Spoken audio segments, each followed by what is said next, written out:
Tulip coaster बनवण्यासाठी जे material लागणार आहे ते आहे कुठले पण 3 कलरचे यार्न, स्टिच मार्कर, सीझर आणि 3.5 mm हुक। तर पहिले मी व्हाईट कलरचा यार्न घेणार आहे। मी थोडा ऑफ व्हाईट कलर घेतला आहे। पहिला आपल्याला मॅजिक रिंग बनवायची आहे।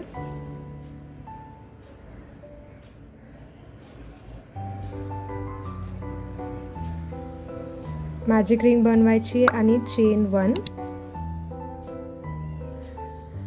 मॅजिक रिंग बनवल्यावरती आपल्याला 2 चेन्स करायचे। तर ही फर्स्ट चेन झालं। आता अजून एक चेन, 2 चेन। आता मॅजिक रिंगमध्येच 12 DC करायचे। सो यार्न ओव्हर मॅजिक रिंगमध्ये टाकायचं हुक, दुसऱ्या यार्नला हुक बाहेर काढायचं। आपल्या हुकवरती 3 लूप्स आहेत, मग 2 मधून काढायचे, परत 2 मधून काढायचं। हा झाला फर्स्ट DC। जिथे आपण फर्स्ट DC बनवलंय तिथे लगेच स्टिच मार्कर लावायचं। आता असेच आपल्याला अजून 11 DC करायचे आणि हा 12 DC। सो आता परत इन्सर्ट करायचं। 3 लूप्स आहेत, मग 2, मग 2। हा second DC, third DC, fourth DC। असेच आपल्याला 12 DC करायचे आहेत। आता 12 DC बनवून झालेत। आता आपल्याला मॅजिक रिंग क्लोज करायची आहे। तर हे जे छोटंवालं यार्न आपण ठेवलं होतं त्याला पुल करायचं आहे, एकदम टाईट पुल करायचं आहे। हे क्लोज झालं। आता जिथे स्टिच मार्कर लावलं आहे तिथे आपल्याला स्लिप स्टिच करायचे। म्हणजे स्टिच मार्कर काढायचं आणि मग आपलं हुक इन्सर्ट करायचं आणि मग ह्याच्यातून काढलं की परत ह्याच्यातून काढायचं। हे झालं स्लिप स्टिच। मग हे आता 12 DC झालं। आता राऊंड 2 साठी चेन 2 करायचं आणि आपल्याला आता DC इन्क्रीज करायचे। DC इन्क्रीज म्हणजे प्रत्येक चेनमध्ये आपल्याला 2 DC करायचे। मग फर्स्ट जे आहे जिथे आपण चेन 2 केले तिथेच आपल्याला 2 DC करायचे। हा झाला फर्स्ट DC। फर्स्ट DC केला तर लगेच स्टिच मार्कर लावायचं आहे। आता जिथे हा DC केला आहे तिथेच परत 1 DC करायचं आहे। So total 2 DC।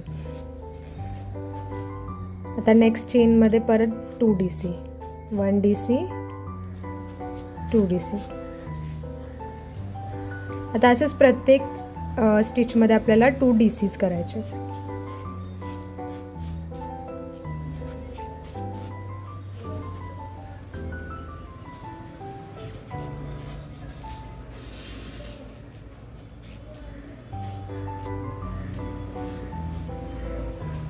तसंच आपल्याला लास्टपर्यंत 2 DC करायचे।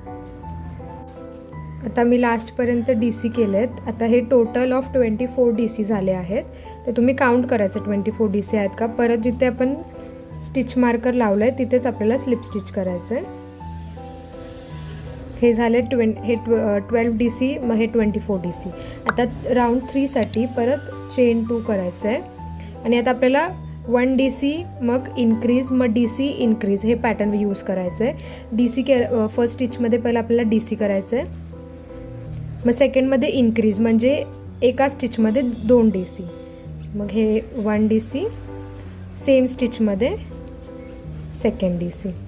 हे झालं DC इन्क्रीज। मग परत 1 DC, परत सेकंडमध्ये इन्क्रीज, मग परत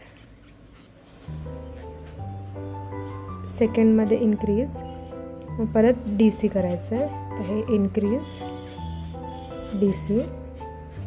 हे पॅटर्न आपल्याला लास्टपर्यंत यूज करायचं आहे। बघा इथे 1 DC, मग 2 DC, मग 1 DC, 2 DC, 1 DC। हे पॅटर्न आपल्याला लास्टपर्यंत वापरायचं आहे। आता माझे इथे लास्टपर्यंत मी बनवलं आहे DCs। आता इथे टोटल ऑफ 36 DCs व्हायला पाहिजेत। तुम्ही काउंट करतच चला। मग जिथे फर्स्ट आपण DC बनवलेलं तिथे स्लिप स्टिच करायचं आहे, चेन 1 आणि कट करायचं आहे। हे नीट काउंट करून करून करायचं. मग इथे 12, मग 24, मग 36 DCs यायला पाहिजे. आता ग्रीन कलरचा मी यान घेतला आहे आणि आपण जे हे जिथे आपण स्लिप स्टिच केलेली तिथेच आता आपल्याला आपलं हुक इन्सर्ट करायचं आहे. हुक इन्सर्ट केलं, ग्रीन यान घ्यायचं आहे, त्यातून बाहेर काढायचं आहे चेन 1 आणि मागून टाईट करायचं आहे. हे दोन्ही पण आपले जे यान आपण जे कट केले होते ते आपल्याला ह्याच्यासोबतच करत करत जायचं आहे. आता आपण चेन 1 केलं आहे. चेन 1 हे आता काउंट केलं नाही जाणार. आता आपल्याला 4 चेन्स करायचे. सो 1 2 3 4. आता 4 चेन्स झाले. मग जिथे आपण चेन केले तिथेच आपल्याला DC करायचं आहे. 1 DC. आता ही अशी V स्टिच येईल इथे. आता आपल्याला एक स्किप करायचं आहे. आपल्याला नेक्स्ट चेन हा स्किप करायचा आहे आणि आता इथे आपल्याला 1 DC करायचं आहे. इथे केलं आपण DC, मग चेन 1, मग परत DC सेम स्टिचमध्ये.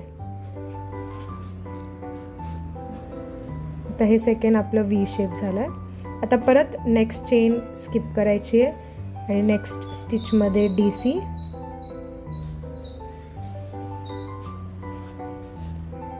DC, मग चेन 1, मग परत DC सेम स्टिचमध्ये.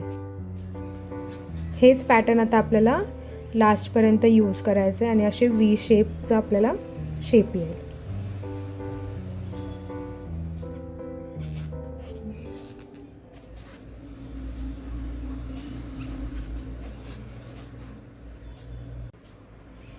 आता मी इथे लास्टपर्यंत हे V स्टिच केलेत. आता हे जे आपण फर्स्ट V केलं होतं ना त्याचं जे थर्ड चेन आहे, सो 1 2 आणि हे थर्ड, या थर्ड चेनमध्ये आता आपल्याला स्लिप स्टिच करायचं आहे.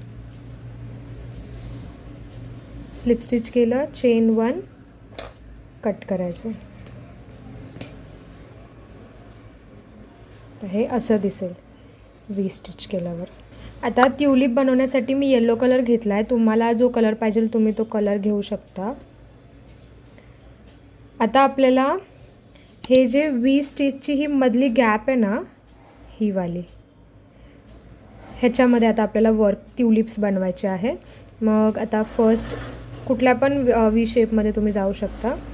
आपलं हुक इन्सर्ट करायचं, ज्याचं ट्यूलिप करायचं तो कलर घ्यायचा आणि तसंच चेन 1 करायचं, टाईट करायचं. आता आपल्याला अजून 2 चेन्स करायचे, मग 1 2 चेन करायचे. आता ह्याच्यामध्ये आपल्याला 5 अनफिनिश्ड DC करायचे. मग कसं करायचं ते परत आपल्याला यान ओव्हर करायचं आहे, ह्याच्यात जायचं आहे, पुल करायचं आहे. आता आपल्या हुकवरती 3 लूप्स आहेत, फक्त 2च लूप्समधून काढायचं आहे. 2 लूप्स असेच हुकवर ठेवायचे. आता परत यान ओव्हर करायचं, परत V शेपमध्ये जायचं, बाहेर काढायचं, परत 2 मधूनच काढायचं, परत घ्यायचं. आता हे थर्ड टाइम, मग परत हे 4th टाइम झालं. आता आपल्या हुकवरती 5 लूप्स आहेत, परत करायचं 5th, 5 अनफिनिश्ड करायचे. आता आपल्या लूप्सवरती 6 लूप्स आहेत, आपल्या हुकवरती 6 लूप्स आहेत, 1 2 3 4 5 6.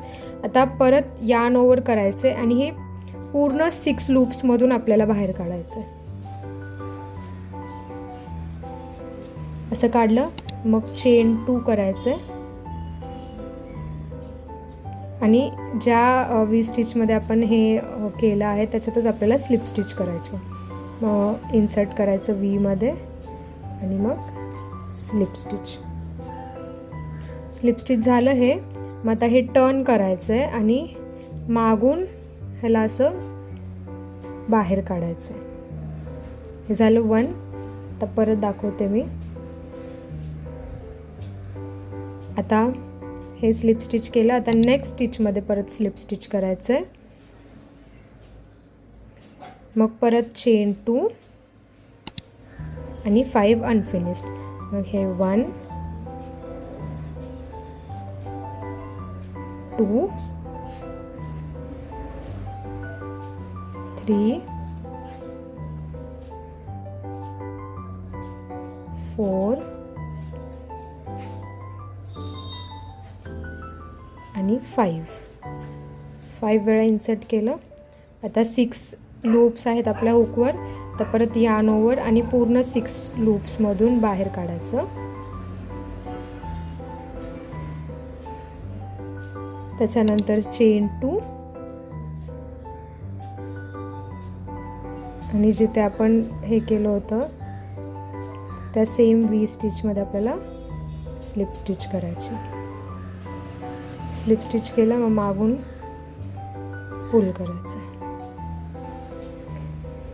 आता हे सेम पॅटर्न आपल्याला प्रत्येक V स्टिचच्या मध्ये लास्टपर्यंत सेम पॅटर्न आपल्याला यूज करायचं.